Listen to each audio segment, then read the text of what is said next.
Haleluya, shalom. Salam sejahtera bagi kita sekalian, saudaraku yang saya kasihi di dalam Tuhan kita Yesus Kristus. Doa saya kiranya saudara dalam keadaan baik, sehat, diberkati keluargamu, diberkati hidupmu, diberkati segala usahamu, diberkati pendidikanmu, diberkati keluar masukmu. Biarlah kiranya penyertaan Allah yang sempurna itu terjadi atas kehidupanmu bersama dengan orang-orang yang engkau kasihi. Puji Tuhan, kembali lagi dalam renungan. Hari ini kita akan melihat satu kebenaran firman Tuhan yang tertulis dalam kitab Roma pasal 6 ayatnya yang ke-12. Sebab itu hendaklah dosa jangan berkuasa lagi di dalam tubuhmu yang fana, supaya kamu jangan lagi menuruti keinginannya. Nah saudaraku, hari ini kita akan belajar satu tema, yaitu menguasai diri. Saudara, di dunia ini asal punya uang banyak atau menduduki jabatan yang tinggi, orang akan dengan mudahnya menguasai orang lain. Ya, kalau kita lihat di negara tercinta kita di Indonesia ini, ada begitu banyak kasus yang diakibatkan oleh karena mereka punya kedudukan, mereka punya uang yang banyak, mereka punya kekuasaan, sehingga mereka sangat mudah sekali untuk melakukan apapun yang mereka mau. Saudara, dengan iming-iming uang atau hadiah, orang dapat dengan mudahnya memerintah orang lain untuk menuruti apa saja yang menjadi keinginannya. Namun untuk dapat menguasai diri sendiri, itu adalah pekerjaan yang tidak mudah, pekerjaan yang sangat sulit. Walaupun dalam hati ada keinginan untuk melakukannya. Nah saudaraku yang dikasihi oleh Tuhan, ketidakmampuan dalam menguasai diri membuat Saul selalu merencanakan hal-hal yang jahat terhadap Daud. Seperti yang kita tahu ceritanya bagaimana Saul kemudian mulai cemburu. Saul merasa bahwa Daud akan lebih hebat, akan lebih berhasil dibanding daripada dirinya sendiri. Ketidaksukaan terhadap Daud itulah yang akhirnya membuat Saul berupaya untuk membunuh Daud, walaupun semuanya gagal. Kalau kita melihat sebenarnya Daud ada kesempatan untuk membunuh Saul, tetapi dia tidak pernah melakukannya. Dia tidak menyentuh orang yang dia anggap orang yang diurapi oleh Tuhan itu. Nah, dalam Roma pasal 7 ayatnya yang ke-15, Rasul Paulus mengungkapkan pengalaman hidupnya ketika dia menjalani hari-hari hidupnya bersama dengan Tuhan. Dia katakan bahwa sebab apa yang aku perbuat, aku tidak tahu. Karena bukan apa yang aku kehendaki yang aku perbuat, tetapi apa yang aku benci, itulah yang aku perbuat.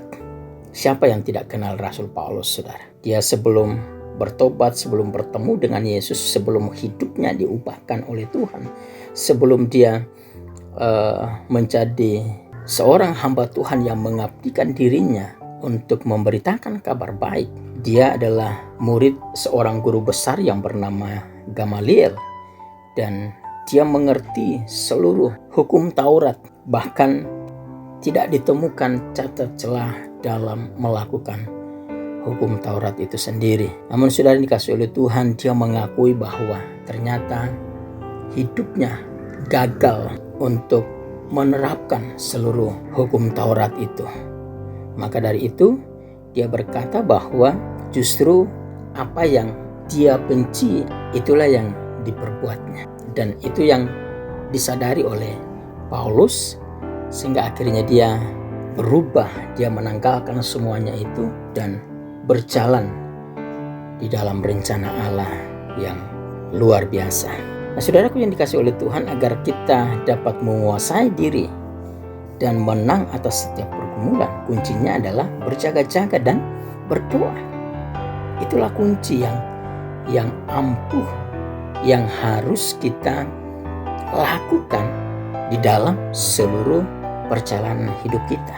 Satu kisah di mana ketika Yesus bersama dengan murid-muridnya, waktu berada di Taman Getsemani, Yesus berkata kepada Petrus dan kawan-kawannya untuk berjaga-jaga, karena Yesus pergi berdoa dengan Bapanya yang di sorga.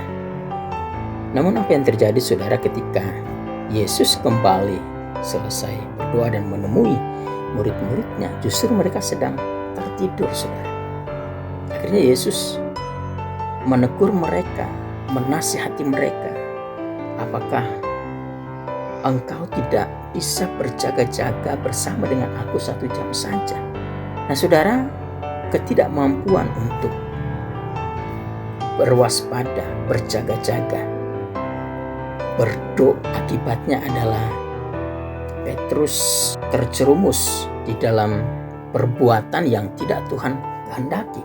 Ketika para prajurit Romawi hendak menangkap Yesus, apa yang dilakukan oleh Petrus? Dia mengambil parang dan kemudian menghunus telinga dari salah satu prajurit Roma yang ingin menangkap Yesus. Nah, saudaraku yang terkasih, inilah akibat daripada orang yang tidak berjaga-jaga, sehingga hidupnya mudah sekali terpengaruh oleh apapun yang ada di sekitarnya. Saudaraku, Alkitab berkata dalam Matius pasal 26 ayat 41, roh penurut tetapi daging lemah. Maka dari itu kita harus betul-betul secara sadar bahwa kita punya banyak kelemahan dalam hidup ini. Maka dari itu penting untuk berjaga-jaga dan berdoa senantiasa. Saudaraku, dengan kekuatan kita sendiri, kita tidak akan mampu menguasai diri kita. Karena pada dasarnya daging kita ini sangat lemah. Karena itu kita membutuhkan pertolongan Roh Kudus di dalam hidup ini. Bila Roh Kudus yang memegang kendali hidup kita, bila Roh Kudus yang memimpin hidup kita, bila Roh Kudus ada bersama-sama dengan kita, percayalah, kita akan terhindar dari hal-hal yang tidak Tuhan kehendaki di dalam seluruh kehidupan kita. Kenapa? Karena Roh Kudus itulah yang akan memampukan kita. Roh Kudus itulah yang akan mengingatkan kita. Roh Kudus itulah yang akan kemudian menolong kita untuk tetap berada di dalam jalan-jalan dan rencana Tuhan yang hebat. Saudaraku, Amsal pasal 16 ayat 32 berkata, seorang yang sabar melebihi seorang pahlawan. Orang yang menguasai dirinya melebihi orang yang merebut kota. Puji Tuhan. Biarlah kiranya renungan hari ini boleh menjadi berkat bagi kita sekalian. Saudaraku pendengar, Tuhan memberkati kita semua. Shalom.